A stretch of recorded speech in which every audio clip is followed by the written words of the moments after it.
बोलिए श्री सद्गुरु महाराज जी की जय, सच्चे दरबार की जय, उमापति महादेव की जय।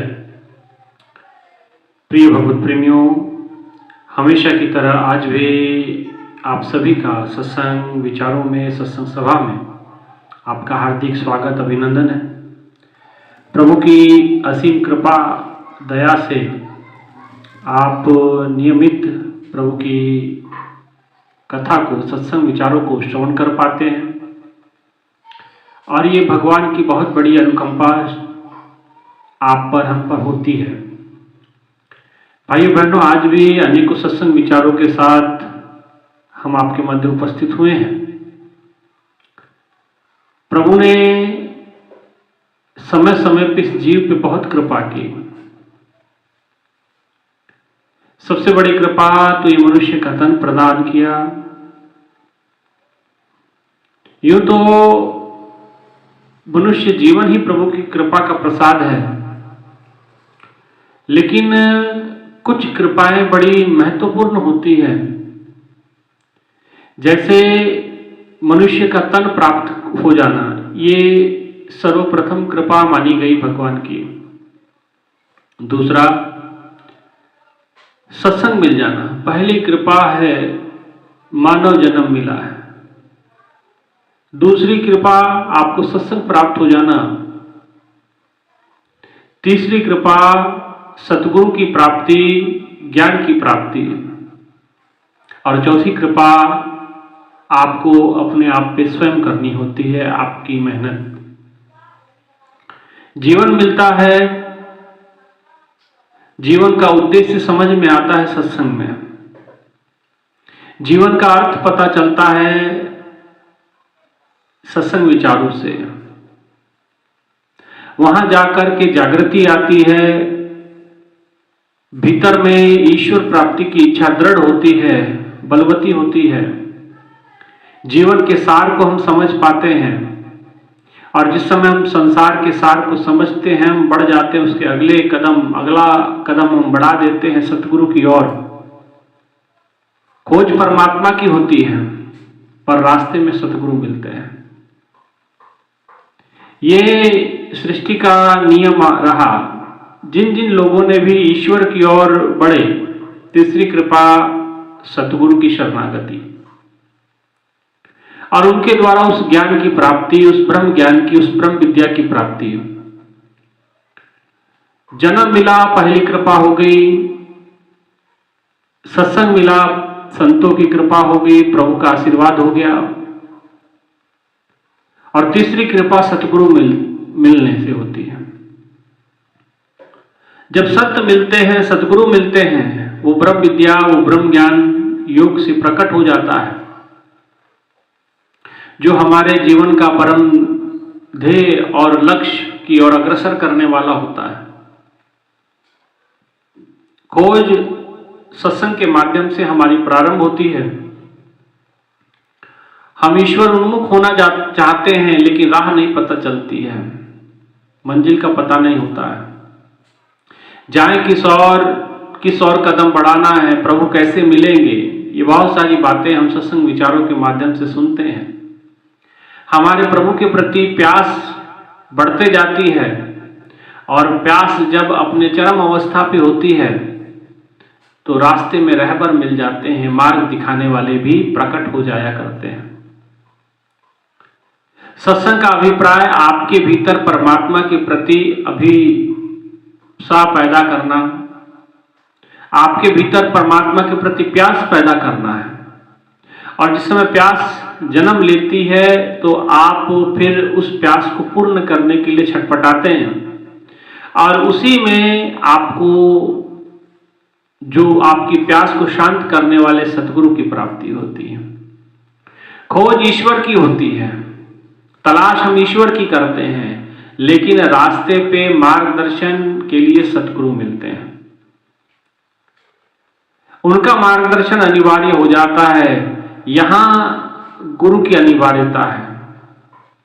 खोज परमात्मा की है। कई लोग आते हैं, सतगुरु की क्यों खोज करनी है? सतगुरु किस लिए चाहिए?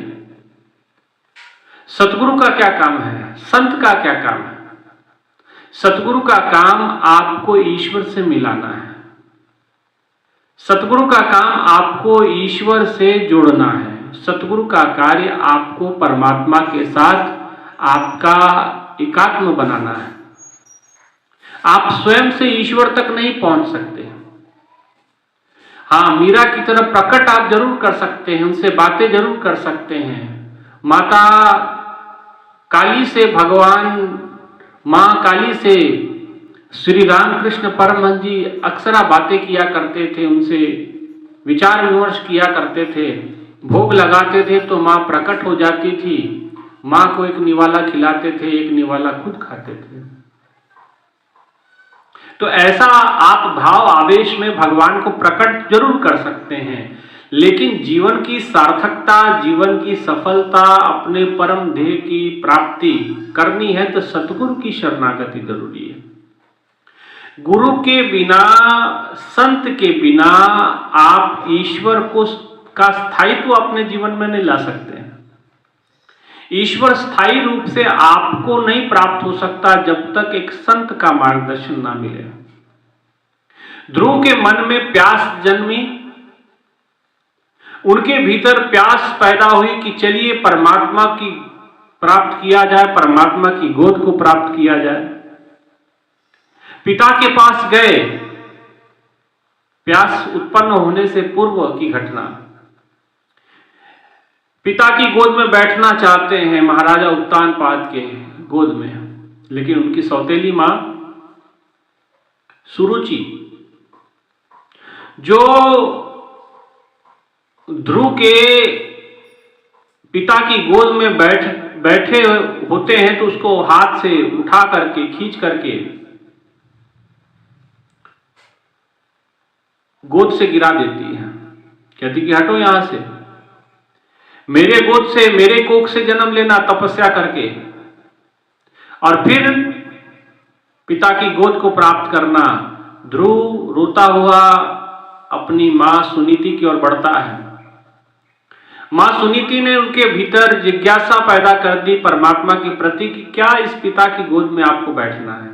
अगर बैठना ही चाहते हो तो उस परम पिता की गोद में बैठो, जो सबका पिता है, जो तुम्हारे पिता का भी पिता है, जो ईश्वर है। ईश्वर की गोद में बैठो, उस नारायण हरि की गोद में बैठो, उसकी गोद को प्राप्त करने का प्रयास करो। पिता की गोद में बैठने का क्या प्रयास करना? हटाओ इसे ईश्वर की ओर।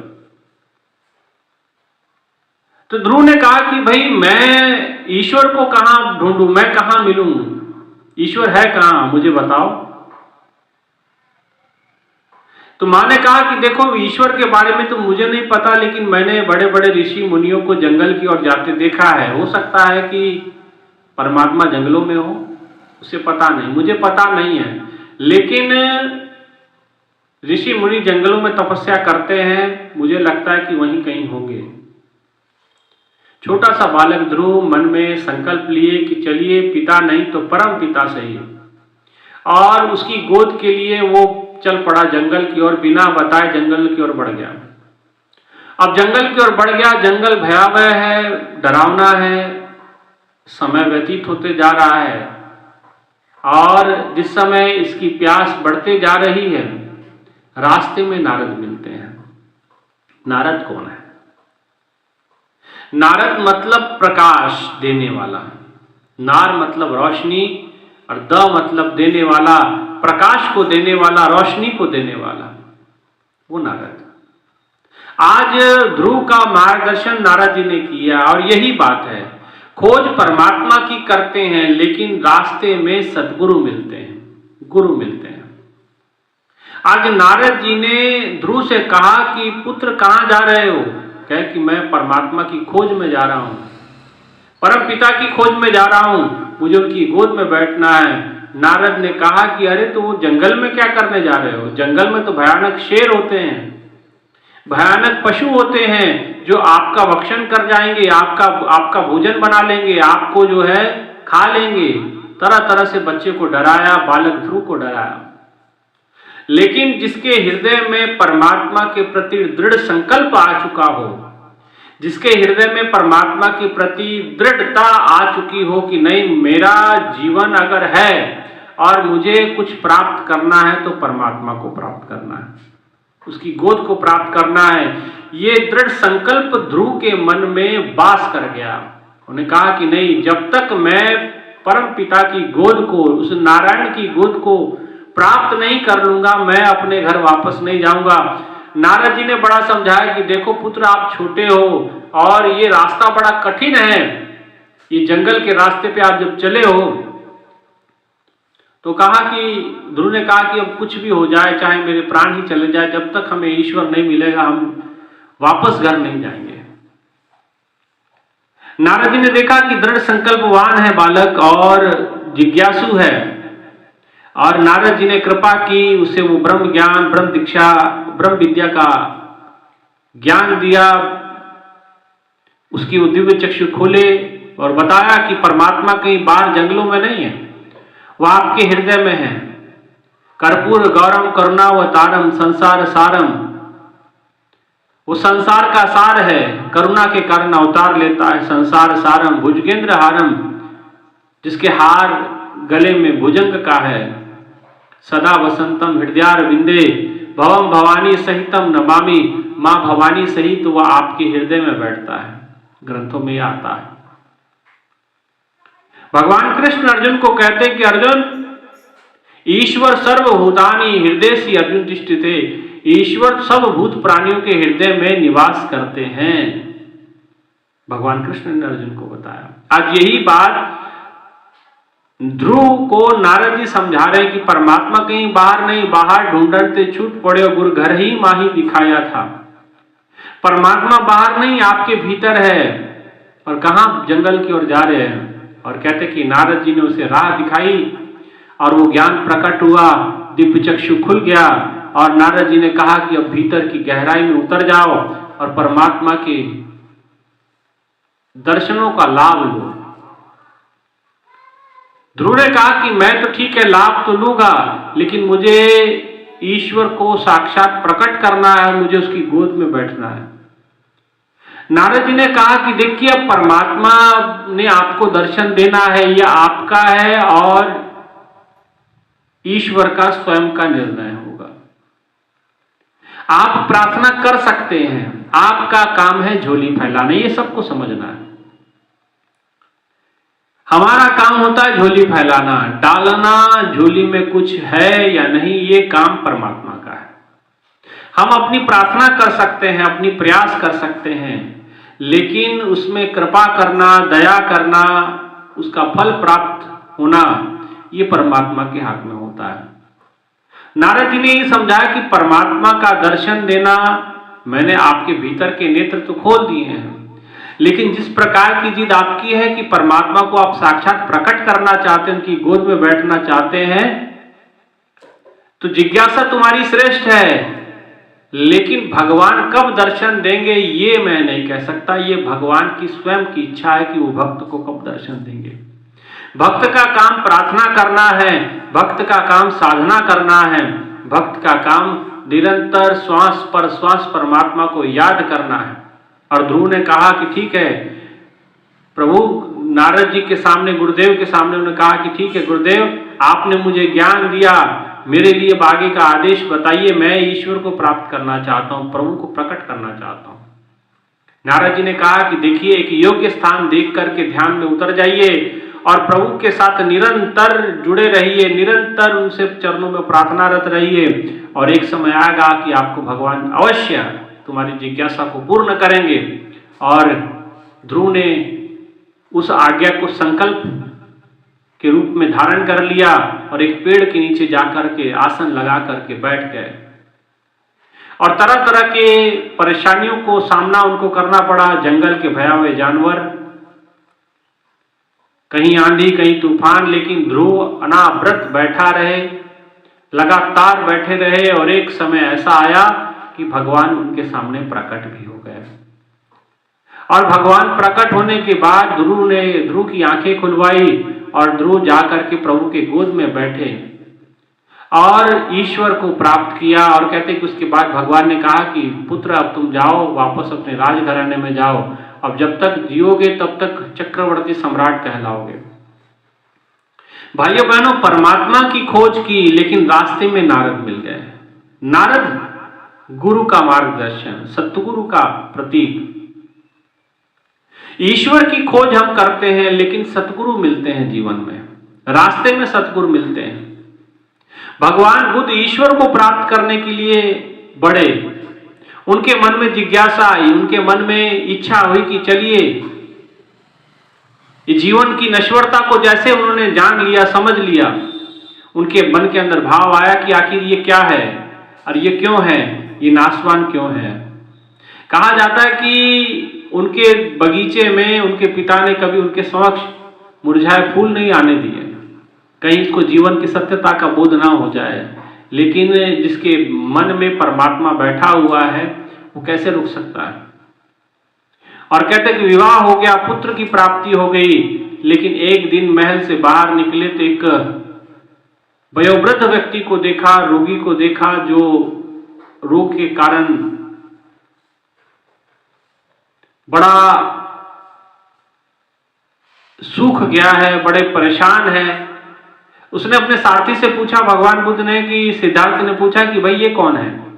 उन्होंने कहा कि महाराज ये व्यक्ति है, लेकिन ये बीमारी के कारण। तो बोले बीमार क्यों होते हैं लोग। तो सारथी ने बताया कि महाराज बात यह है कि जिसने जन्म लिया उसके साथ रोग भोग जोग सब लगा हुआ है।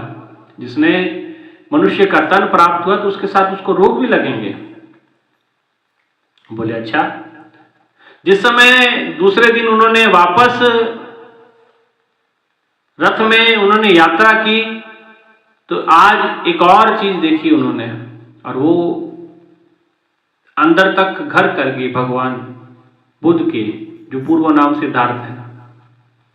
और कहते हैं कि भगवान बुद्ध ने जब देखा कि भाई एक अर्थी जा रही है, लोग कंधे पे उठा करके उस अर्थी को लेके जा रहे हैं, उसने सिद्धार्थ ने अपने सारथी से पूछा कि ये क्या है। सारथी ने कहा कि महाराज ये जो है अर्थी है। बोले इस पे तो व्यक्ति लेटा हुआ है। बोले हाँ, ये मर चुका है। अब इसका अंतिम प्रक्रिया शुरू होने वाला है, इसका अंतिम संस्कार करने के लिए इसके परिजन इसको लेके जा रहे हैं। बोले ये मर गया, ये कैसे मर गया, और ये मरना क्या होता है। सारथी ने कहा कि महाराज ये तो सबके साथ है, जिसने जन्म लिया वो तो मरेगा। कोई आज मर रहा, कोई 10 दिन बाद मरेगा, कोई 10 साल बाद मरेगा, लेकिन मरना तो सबको है। सिद्धार्थ जी ने बड़े हृदय स्पर्शी शब्द कहे और कहा कि सारथी ये बताओ क्या मैं भी मरूंगा। सारथी ने कहा कि देखो महाराज मैं ऐसे अपशब्द क्यों कहूं, आप हमारे महाराज हैं, राजकुमार हैं, और मैं कभी नहीं चाहूंगा कि आप इस दुनिया को छोड़ के जाएं। लेकिन सत्य यही है कि जाना सबको है, आपको, मुझको, सबको इस धरती से छोड़ के जाना है। अचानक वहीं से एक साधु को गुजरते हुए देखा, जिसके चेहरे पे असीम शांति थी। सिद्धार्थ ने कहा कि सारथी ये कौन है, इसके चेहरे पे अजीब सी चमक है, ये बड़ी दिव्यता है, और ये अपनी अलग मस्ती में जा रहा है, ये है कौन। सारथी ने कहा कि महाराज ये संत है, ये साधु है। बोले ये कैसे हो गया। बोले ये भय से ऊपर उठ चुके हैं, इसे किसी प्रकार का भय नहीं रहा। बोले ऐसा क्यों। बोले इन्होंने उस ईश्वर को प्राप्त कर लिया है, उस सत्य को जान लिया है, जिस सत्य को जानने के लिए इस जीवन को प्राप्त किया है। सारथी ने जब ऐसा कहा, सिद्धार्थ ने कहा कि आप रथ वापस भवन ले चलो, और राजमहल में आ गए। आज आंखों में नींद नहीं है, आज उस मृतक व्यक्ति के बारे में सोचते हैं, और कभी संत के बारे में सोचते हैं कि आखिर उसने क्या प्राप्त कर लिया जो उसके हृदय से भय निकल गया। और रात को, मध्य रात्रि को उन्होंने संकल्प लेकर के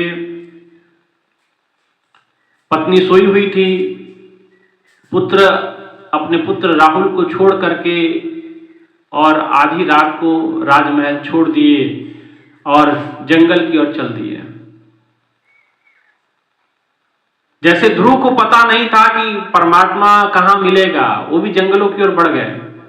आज सिद्धार्थ भी जंगलों की ओर बढ़ गए और जगह जगह जाते हैं किसी के पास कि भाई मैं जीवन की सत्यता को जानना चाहता हूं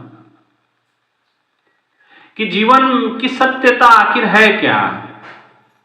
अगर ये जो मैं देख रहा हूं मुझे अपने आप को, तो ये सत्य है, तो ये एक दिन बदल जाएगा। और सत्य तो वो होता है जो कभी बदलता नहीं है। और मैं उस सत्य को जानना चाहता हूं कि आखिर क्यों इंसान बूढ़ा होता है, क्यों मर जाता है, और क्यों मर जाता है और क्या शक्ति शरीर से निकल जाती है जिसके बाद ये मुर्दा कहलाता है। तो अपनी जिज्ञासी प्रवृत्ति लेके, जिज्ञासा लेकर के तरह तरह के लोगों के पास, साधुओं के पास, संतों के पास, तपस्वियों के पास, जतियों के पास वो जंगल जंगल भटकते रहे। किसी ने कहा कि आप भूखे रहिए, किसी ने कहा प्यासे रहिए, किसी ने कहा उल्टे लटकिए पेड़ पे।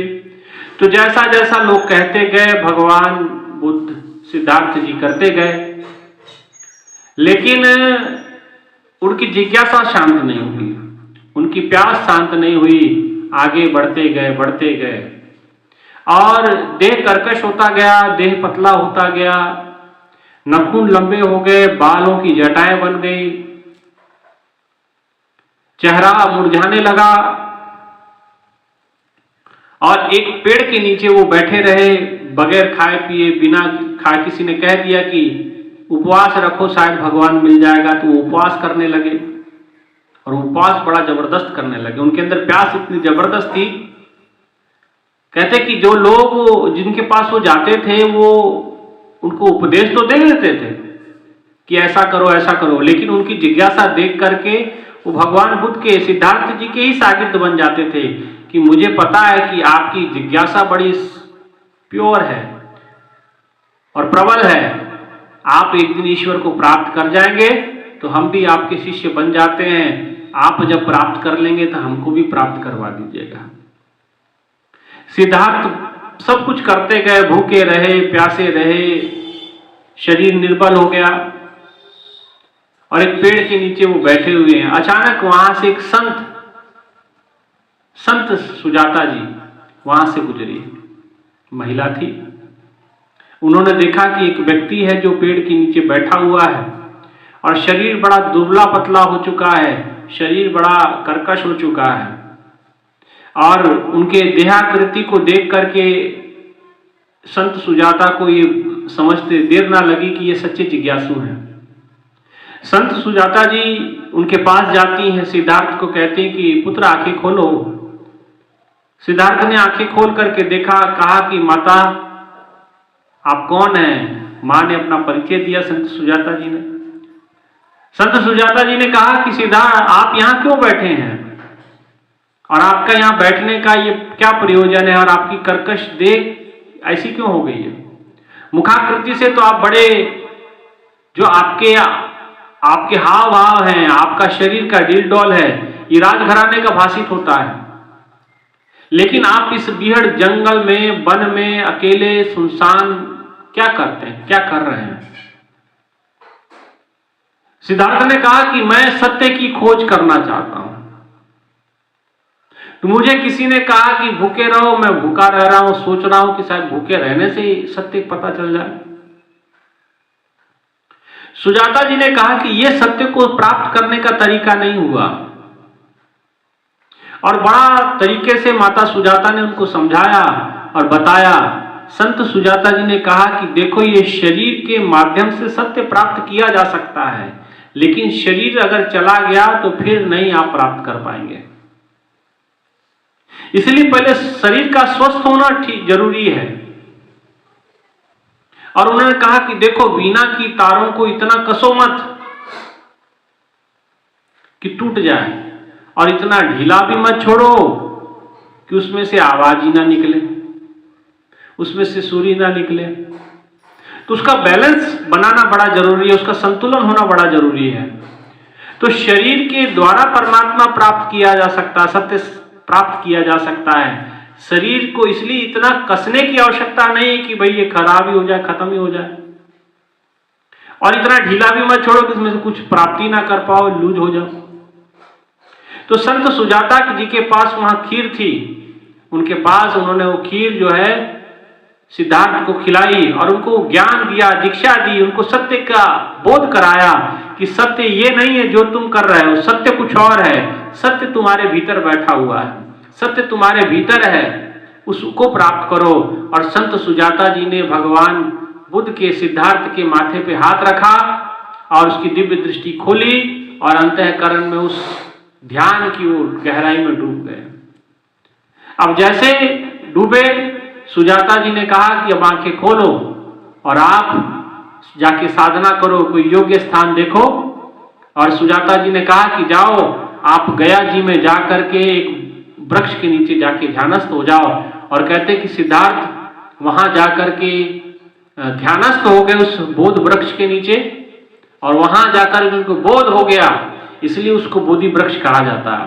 और वहां जाकर के वो ध्यानस्थ हो गए, बड़े गहरी ध्यान में उतर गए, और जब तक उन्होंने अपने परम सत्य को प्राप्त नहीं किया तब तक वो ध्यान से उठे नहीं, और इसलिए उस वृक्ष का नाम भी बोधि वृक्ष बन गया और सिद्धार्थ बुद्ध बन गए। जिसको बोध हो गया, जिसने सत्यता को जान लिया, जिसको एहसास हो गया, जीवन की वास्तविकता को पहचान लिया। इसलिए ईश्वर को प्राप्त करने का जरिया भीतर है, ये शरीर है। गुरु रास्ते में मिलते हैं, तभी जाकर के ये यात्रा हमारी मुकम्मल हो पाती है।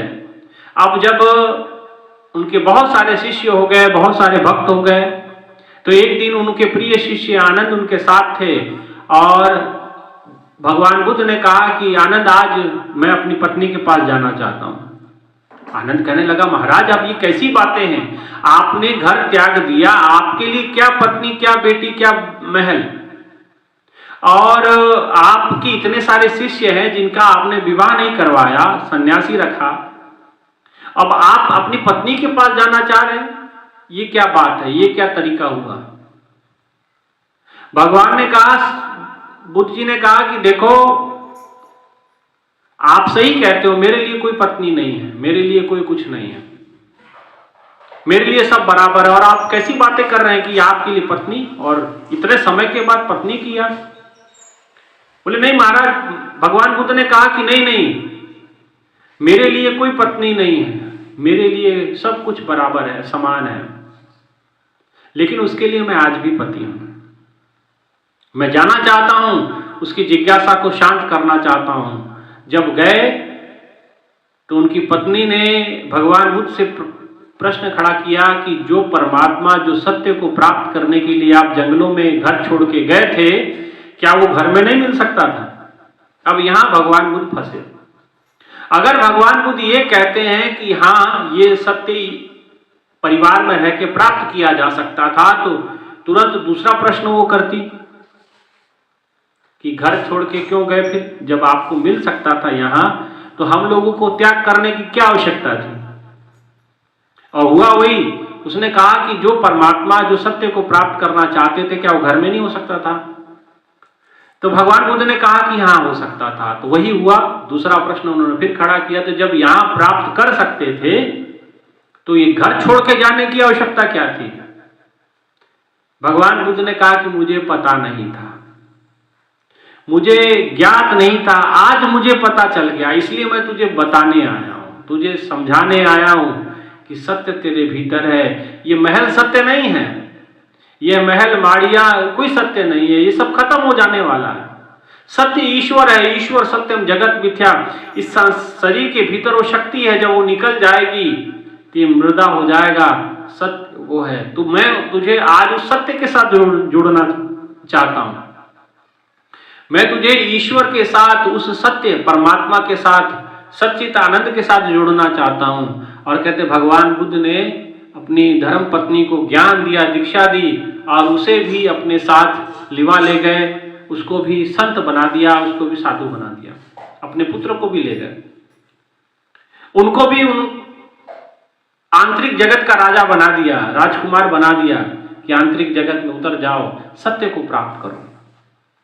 इसलिए भाइयों बहनों, जब भी खोज ईश्वर की गई, रास्ते में सतगुरु मिलते हैं, संत मिलते हैं, और जब संत मिलते हैं वो ज्ञान प्रकट हो जाता है, और जब ज्ञान प्रकट हो जाता है, रास्ता मिल गया, अब रास्ते पे चलना काम आपका है ना। तो चौथी कृपा आपको अपने ऊपर स्वयं करनी पड़ती है, मतलब करोगे तो पाओगे। कृपा का मतलब ये, करोगे तो पाओगे, नहीं करोगे तो नहीं पाओगे। चौथी कृपा क्या करनी है?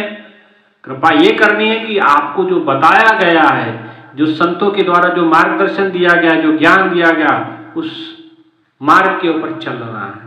कैसे चलना है और वो चौथी कृपा क्या है, आपके लिए अगले वीडियो में हम उसको रखेंगे कि कैसे इस मार्ग पे ज्ञान मिल गया, ठीक है, लेकिन आगे कैसे चलना है, उसके संदर्भ में अगले वीडियो में हम बात रखेंगे। आज के लिए इतना ही है कि खोज ईश्वर की होती है, रास्ते में सतगुरु मिलते हैं। भगवान बुद्ध ने खोज परमात्मा की, रास्ते में संत सुजाता मिल गई, नारद ध्रुव को मिल गए, प्रहलाद खोज परमात्मा करने जाते हैं लेकिन गुरु मिल जाते हैं, ध्रुव खोज परमात्मा की लेकिन रास्ते में सतगुरु मिले। ठीक है, तो गुरु के बिना हमारी खोज पूर्ण नहीं हो सकती, इसलिए गुरु की शरणागति अनिवार्य है। और यही आज के विचार है। इतना ही कहते हुए अपने विचारों को यही विराम देते हैं। एक जोरदार जय घोष। बोली श्री सद्गुरु महाराज जी की जय, सच्चे दरबार की जय, उमापति महादेव की जय। धन्यवाद।